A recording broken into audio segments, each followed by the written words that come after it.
One, my name is Sonia, and I did my accountancy course from the Eduhome Institute.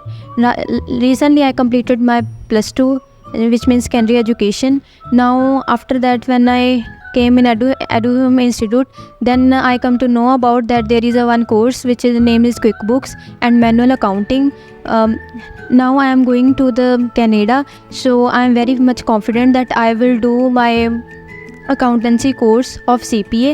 My main aim or you can say that my long term aim is to become CPA of Canada. All in all, we can say that the staff is so much cooperative. When I have any type, when I face any type of problem, then that particular staff gave me a solution, and they gave me a how to tackle that particular solution in QuickBooks. And I also take the training of the GST of Canada. The all in all, the feedback is very good.